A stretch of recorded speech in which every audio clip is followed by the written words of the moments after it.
Peyton. And Peyton, well, the tropics are still busy. They are, and you know, we are watching a new area. I want to start off by saying we don't anticipate this to be another Helene. It's a bit different of a setup here, but it is something we're going to have to watch into the end of the week. What does that mean for us? Well, for sure, we're going to see a better chance of rain here by Thursday and Friday. I don't think that's going to be a named storm in a sense of a hurricane. It may be some weak low pressure, but Thursday, Friday, we have some showers.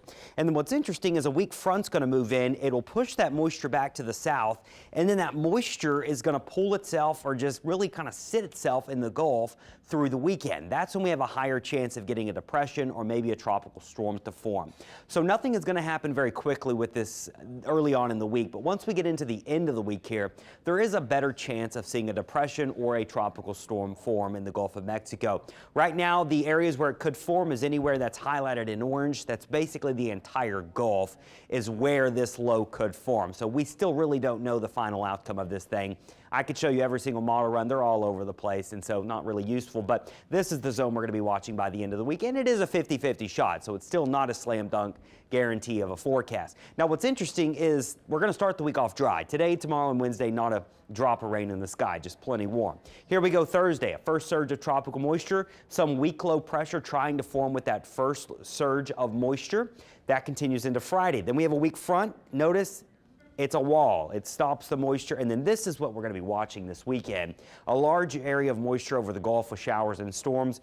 I think we're going to see multiple low pressures develop. That means we're probably going to keep things on the weaker side. Multiple lows are all going to be fighting here, and so that will hopefully limit any significant intensification. But we could have low pressure on the eastern Gulf and in the western Gulf by this weekend, and that's when we could start to see a depression or a tropical storm.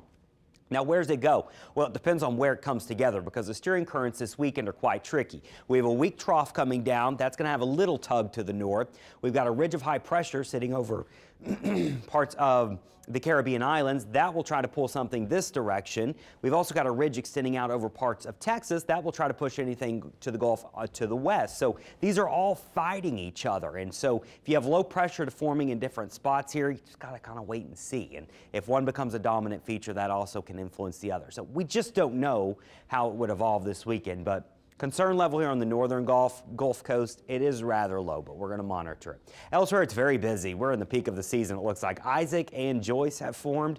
We've got Tropical Depression 12. That's expected to become Kirk.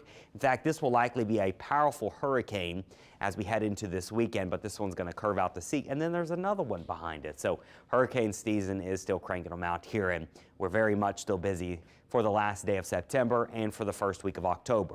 Remember, October can often be busy in some of our busier hurricane seasons. So right now, we're going to start the week off dry. It'll be in the 80s. It will be warm. Better rain chances Thursday and Friday. We'll be keeping an eye on the Gulf of Mexico here, but once again, the concern level is low. We're just kind of in that sit and watch phase, which I know could be excruciating for many people, but it's what you got to do sometimes. Our marine forecast is smooth sailing today and tomorrow, but Wednesday, slightly breezier, and by the end of the week, it'll continue to be breezy. Your high tide is through the lunchtime hours, and your low tide is this evening.